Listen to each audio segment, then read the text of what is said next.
आज बात करते हैं एक बड़े सवाल की। जब हम किसी बड़ी कंपनी के बारे में सोचते हैं तो असल में उसके अंदर का बॉस कौन होता है, ताकत किसके हाथ में है और वो बड़े बड़े फैसले आखिर लेता कौन है। आज हम इसी पहेली को सुलझाएंगे। मान लीजिए किसी के पास एक कंपनी का शेयर है, तो क्या इसका मतलब ये हुआ कि कंपनी के बड़े फैसले वही ले रहा है? नहीं, बिल्कुल नहीं। तो फिर सवाल उठता है कि ये कमान असल में किसके हाथ में है? कौन है वो लोग जो पर्दे के पीछे से कंपनी को चला रहे हैं? तो जवाब है बोर्ड ऑफ डायरेक्टर्स। जी हाँ, ये वो टीम है जिसे शेयर होल्डर्स चुनते हैं, इस भरोसे के साथ कि वो कंपनी की नैया पार लगाएंगे। तो चलिए जरा और करीब से समझते हैं इनकी भूमिका और इनकी शक्तियों को। तो चलिए सबसे पहले ये समझते हैं कि एक डायरेक्टर होता क्या है। मतलब कानूनी नजरिए से देखें तो उसका रोल क्या है, उसकी जिम्मेदारियां क्या हैं। इसे ऐसे समझिए कि एक डायरेक्टर ना एक साथ दो किरदार निभाता है। एक तो वो है कंपनी का एजेंट, मतलब जो कंपनी की तरफ से डील्स करता है, कॉन्ट्रैक्ट साइन करता है। और दूसरा किरदार है ट्रस्टी का, यानी कंपनी की संपत्ति का रखवाला।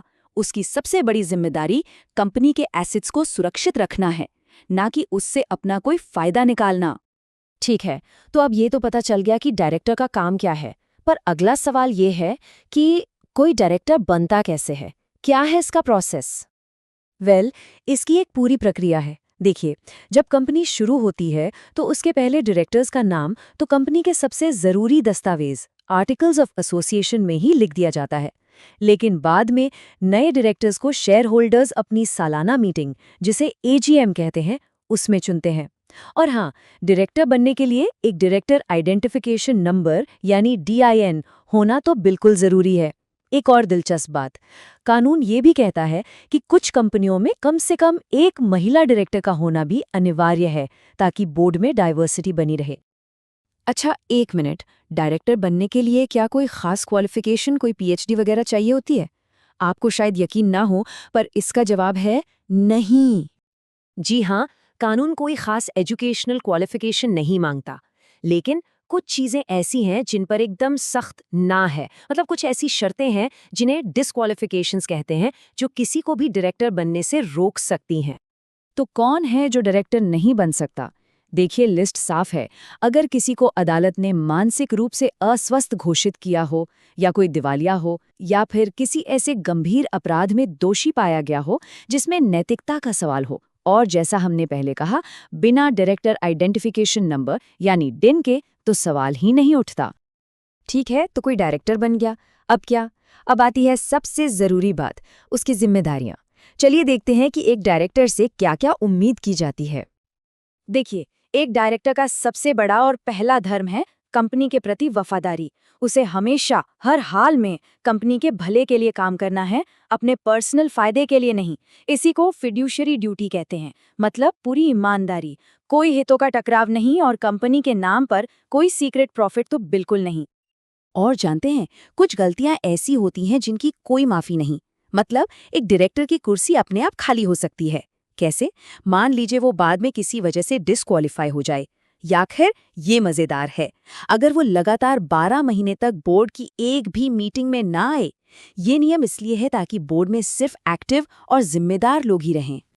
तो बोर्ड से बाहर जाने के भी दो मुख्य रास्ते हैं। पहला, डायरेक्टर खुद ही इस्तीफा दे दे, सिंपल। और दूसरा, शेयर होल्डर्स उसे हटा सकते हैं। पर हाँ, ये इतना आसान नहीं। किसी को हटाने से पहले उस डायरेक्टर को अपनी बात रखने का, अपना पक्ष समझाने का पूरा मौका दिया जाता है। इसे कहते हैं नेचुरल जस्टिस। तो जाहिर है डायरेक्टर्स के हाथ में बहुत पावर होती है, पर सवाल ये है कि क्या ये पावर अनलिमिटेड है, या इसे कंट्रोल करने के लिए भी कोई सिस्टम है? मतलब सिस्टम में क्या चेक एंड बैलेंस है? इसका एक बहुत अच्छा उदाहरण है डिविडेंड। डिविडेंड मतलब कंपनी के मुनाफे का वो हिस्सा जो शेयर होल्डर्स को मिलता है। अब देखिए, बोर्ड साल के बीच में एक इंटरिम डिविडेंड तो खुद घोषित कर सकता है, लेकिन जो साल के आखिर में फाइनल डिविडेंड दिया जाना है, उस पर आखिरी मोहर शेयर होल्डर्स की ही लगती है ना कमाल का चेक एंड बैलेंस। इससे पता चलता है कि असली बॉस तो शेयर होल्डर्स ही हैं। अच्छा, बोर्ड के पास कंपनी की प्रॉपर्टी गिरवी रखकर लोन लेने की भी पावर होती है। ये चार्ज दो तरह का हो सकता है। फिक्स चार्ज, जहां किसी एक खास एसेट जैसे कोई बिल्डिंग को गिरवी रखा जाता है, और दूसरा होता है फ्लोटिंग चार्ज, जो कंपनी के स्टॉक जैसी बदलती रहने वाली चीजों पर होता है। ये एक और एरिया है जहां बोर्ड के फैसलों पर कड़ी नजर रखनी पड़ती है, क्योंकि इसका सीधा असर कंपनी की सेहत पर पड़ता है। ट्रांसपेरेंसी के लिए और एक बड़ा मजबूत नियम है जिसे कहते हैं ऑडिटर रोटेशन। सोचिए जरा, अगर एक ही ऑडिटर सालों साल किसी कंपनी के खाते चेक करता रहे तो क्या होगा? हो सकता है एक दोस्ती या एक कंफर्ट जोन बन जाए और वो कुछ चीजों को अनदेखा करने लगे।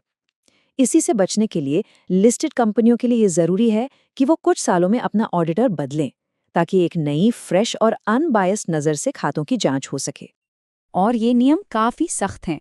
अगर ऑडिटर एक अकेला व्यक्ति है तो वो सिर्फ एक बार में 5 साल के लिए अपॉइंट हो सकता है, और अगर कोई पूरी ऑडिट फर्म है तो वो ज्यादा से ज्यादा 2 बार, मतलब कुल 10 साल के लिए रह सकती है। उसके बाद उन्हें बदलना ही होगा। मकसद साफ है, कोई भी इस सिस्टम का हिस्सा ना बन जाए। अब तक हमने जो भी नियम और कानून देखे वो सब तब काम करते हैं जब सिस्टम ठीक से चल रहा हो। लेकिन तब क्या होता है जब ये सारे चेक्स एंड बैलेंसेस फेल हो जाते हैं, जब मेजॉरिटी यानी बहुमत अपनी ताकत का गलत इस्तेमाल करने लगे? कॉर्पोरेट लॉ का एक बहुत पुराना सिद्धांत है जो फॉस बनाम हार्बॉटल केस से निकला है। ये कहता है कि कंपनी में बहुमत की ही चलेगी। इसका सीधा सा मतलब है कि अगर ज्यादातर शेयर होल्डर्स किसी बात पर राजी हैं तो अदालतें आमतौर पर उस फैसले में दखल नहीं देती। लेकिन यहीं पर एक बड़ा खतरा छिपा है। क्या होगा अगर ये मेजॉरिटी अपनी ताकत का इस्तेमाल माइनॉरिटी यानी छोटे शेयर होल्डर्स को दबाने के लिए करने लगे? क्या उनके पास कोई रास्ता है? क्या उनकी आवाज सुनने वाला कोई है? और जवाब है हाँ, बिल्कुल है। कानून ने माइनॉरिटी शेयर होल्डर्स के हाथ में एक बहुत मजबूत हथियार दिया है। इसे कहते हैं उत्पीड़न और कुप्रबंधन के खिलाफ आवाज उठाने का अधिकार। अगर मेजॉरिटी कोई ऐसा काम कर रही है जो अन्यायपूर्ण है, जो छोटे शेयर होल्डर्स के साथ नाइंसाफी है, जैसे जानबूझकर डिविडेंड ना देना या कंपनी की जानकारी छुपाना, तो वो चुप नहीं बैठ सकते। तो ये लड़ाई लड़ी कैसे जाती है? देखिए, कम से कम 100 शेयर होल्डर्स या जिनके पास कुल शेयरों का 10वां हिस्सा हो, वो मिलकर नेशनल कंपनी लॉ ट्रिब्यूनल यानी NCLT के पास जा सकते हैं। वो अपनी शिकायत दर्ज कराते हैं, और अगर NCLT को लगता है कि वाकई में जुल्म हो रहा है तो वो इस नाइंसाफी को रोकने के लिए कोई भी जरूरी आदेश दे सकता है। और यहीं पर आकर हम आज के विश्लेषण के सबसे बड़े सवाल पर रुकते हैं। आज का दौर जहां बड़ी बड़ी ग्लोबल कॉरपोरेशंस हैं जिनकी ताकत कई देशों से भी ज्यादा है, क्या कॉर्पोरेट गवर्नेंस के ये मौजूदा नियम, ये कानून असली जवाबदेही तय करने के लिए काफी हैं? ये एक ऐसा सवाल है जिसका जवाब हम सबको मिलकर सोचना होगा।